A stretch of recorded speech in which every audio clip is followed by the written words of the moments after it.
అరసవల్లిలో రథసప్తమి వేడుకలు అంగరంగ వైభవంగా సాగుతున్నాయి. సూర్య భగవానుని దర్శించుకునేందుకు భక్తులు పెద్ద ఎత్తున తరలివస్తున్నారు. మరిన్ని వివరాలు మా ప్రతినిధి మహేష్ ప్రత్యక్ష ప్రసారం ద్వారా అందిస్తారు. ప్రస్తుతం మనం చూడొచ్చు క్యూ లైన్ లో భక్తులైతే దర్శనం కోసం అర్ధరాత్రి నుంచి కూడా కొనసాగుతుంది భక్తుల రద్దీ. ఆ అర్ధరాత్రి క్షీరాభిషేకం అలాగే నిజరూప దర్శనం చూసేందుకు ఆంధ్ర, ఒరిస్సా, తెలంగాణ, ఛత్తీస్గఢ్ రాష్ట్రాల నుంచి పెద్ద ఎత్తున భక్తులైతే వేలాదిగా తరలి వస్తున్నారు. భక్తుల రద్దీ దృష్ట్యా కూడా ఆలయ అధికారులు అలాగే పోలీస్ సిబ్బంది పెద్ద ఎత్తున ఇక్కడ ఏర్పాట్లు చేస్తున్నారు. మనం చూడొచ్చు ఇప్పుడు ప్రస్తుతం ఉన్నటువంటి క్యూ లైన్ లోని ₹100 దర్శనం. ఇది దాదాపు తక్కువ కాలంలోనే దర్శనం చేసుకునేందుకు వీలుగా ఈ క్యూ లైన్ అన్ని కూడా సిద్ధం చేశారు. ₹500, ₹300 ఈ క్యూ లైన్ లో తక్కువ, అంటే గతంలో పోల్చుకున్నట్లయితే వెళ్ళడానికి రావడానికి ఒకే క్యూ లైన్ ఉండేది, చాలా ఇబ్బందులు పడే పరిస్థితి ఉండేది. కానీ ఇప్పుడు ప్రభుత్వం వీటన్నిటిని కూడా భక్తులందరినీ కూడా వేలాదిగా వచ్చే భక్తులందరినీ దృష్టిలో పెట్టుకుని ఇక్కడ ఏర్పాట్లన్నీ కూడా చేసిన చూడొచ్చు. ఎక్కడ కూడా ఎటువంటి ఇబ్బంది రాకుండా పూర్తిగా ఫ్రీగా చాలా సులువుగా సాధారణ ప్రజలకు కూడా దర్శనం అయ్యేందుకు వీలు కల్పిస్తుంది. అంతేకాకుండా విఐపీలకు టైం స్లాట్ ఇవ్వడం వల్ల విఐపీలతో వెళ్లే సమయానికి సాధారణ భక్తులకు ఇబ్బంది రాకుండా చర్యలు చేపడుతుంది. దాంతోపాటు ప్రభుత్వం పోలీస్ శాఖ కూడా 2300 మంది సిబ్బందితో ఎక్కడ ఇబ్బంది రాకుండా పోలీస్ శాఖ కూడా చర్యలు చేపడుతుంది.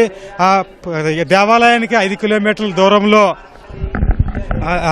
5 కిలోమీటర్ల రేడియేషన్ లో జోన్లుగా విభజించారు. మొత్తం జోన్లుగా విభజించి 10 డ్రోన్ల కెమెరాలతో ఎక్కడ ట్రాఫిక్ ఇబ్బంది రాకుండా చర్యలు చేపడుతున్నారు. మొత్తం 2300 మంది పోలీస్ సిబ్బంది ఈ చర్యల్లో పాల్గొంటున్నారు. దాంతోపాటు ట్రాఫిక్ తో పాటు పార్కింగ్, అంటే గతంలో చూసుకున్నట్లయితే దాదాపు 2 కిలోమీటర్ల మేర ట్రాఫిక్ నియంత్రణ చేపట్టేవారు. అక్కడ వెహికల్స్ అన్ని ఆపి ఇక్కడ లోపలికి వచ్చే పరిస్థితి, నడుచుకుంటూ వచ్చే పరిస్థితి ఉంది. ఇప్పుడు ఆలయానికి దగ్గరలోనే పార్కింగ్ ఏర్పాటు చేశారు. విఐపీలు వాళ్ళందరికీ కూడా ఇక్కడ ఏర్పాటు చేశారు. అర్ధరాత్రి నుంచి కూడా దర్శనాలు కొనసాగుతున్నాయి. భక్తులందరూ కూడా ఇప్పటికీ విఐపీలు కేంద్ర మంత్రి రామ్మోహన్ నాయుడుతో పాటు స్థానిక ఎమ్మెల్యేలు, ప్రముఖులందరూ కూడా దర్శనం చేసుకున్నారు. దాంతోపాటు ప్రస్తుతం అయితే రద్దీ కొనసాగుతుంది. ₹500 దర్శనం మనం ఇప్పుడు చూడొచ్చు.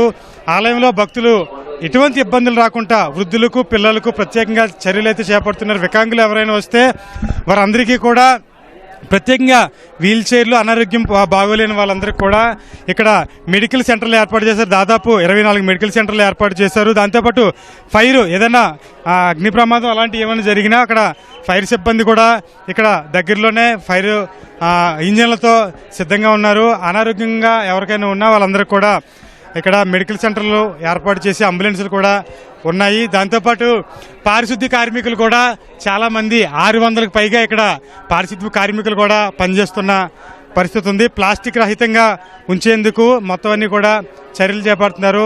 మనం చూడొచ్చు దాదాపు చిన్నపిల్లలకు వారందరికీ కూడా మంచినీళ్ళ సౌకర్యం కూడా అందిస్తున్న పరిస్థితి ఉంది. ఎక్కడి నుంచి వచ్చారమ్మా మీరు? ఎలా అనిపిస్తుంది? కాకినాడ నుంచి వచ్చామండి. బాగుందండి, బాగున్నాయండి, బాగా చేశారండి. వైజాగ్ నుంచి వచ్చామండి. చూడొచ్చు ప్రభుత్వం చేస్తున్న ఈ చర్యలన్నీ కూడా చక్కగా ఉన్నాయని చెప్తున్నారు. దూర ప్రాంతాల నుంచి, ఇతర రాష్ట్రాల నుంచి కూడా వేలాదిగా వస్తున్న భక్తులందరూ కూడా సులువుగా ఈ క్యూ లైన్లో వెళ్తున్న దృశ్యాలు మనం చూడొచ్చు. ఆలయాధికారులు కూడా ప్రత్యేకంగా పూజలు అవి చేస్తున్నారు. సాయంత్రం 5 గంటల వరకు స్వామివారి బంగారు అలంకరణలతో దర్శనం కూడా కొనసాగుతూ ఉంది. తర్వాత స్వామివారికి దర్శనాలు సాయంత్రం 5 గంటల తర్వాత సాధారణ భక్తుల కోసం ఫ్రీగా వదిలేస్తారు. విఐపీ దర్శనాలన్నీ కూడా సాయంత్రం 5 గంటల తర్వాత ఉండవు. సాధారణ భక్తుల కోసం ఈ దర్శనాన్ని ఏర్పాటు చేస్తున్నారు. ఎటువంటి ఇబ్బందులు రాకుండా ప్రత్యేకంగా ఈ చర్యలు చేపట్టారు. దాంతోపాటు ఆకర్షించడానికి ఎవరైతే సాహసోపేతమైన చేసేవారందరూ కూడా హెలికాప్టర్ రైడింగ్, అలాగే లేజర్ షోలు ఇవన్నీ కూడా చేస్తున్నారు. స్థానిక ప్రభుత్వ పురుషుల కళాశాలలో సాంస్కృతిక, సినీ, సంగీత, నృత్య కళాకారులు అందరితో కూడా ప్రదర్శనలు చేపడుతున్నారు. సాయంత్రం 5 గంటలకి స్థానిక ప్రభుత్వ డిగ్రీ కళాశాలలో అయితే ఈ చర్యలన్నీ చేపడుతున్నారు. ప్రస్తుతం ఎటువంటి ఇబ్బంది రాకుండా ప్రభుత్వం అంటే వీళ్ళందరూ కూడా చర్యలు అయితే చేపడుతుంది. వృద్ధులు, వికలాంగులకి ఎవరికి కూడా ఇబ్బందులు రాకుండా చర్యలు అయితే చేపడుతుంది. కెమెరామెన్ చంద్రరెడ్డితో మహేష్, ఈటీవీ, అరసవల్లి నుంచి.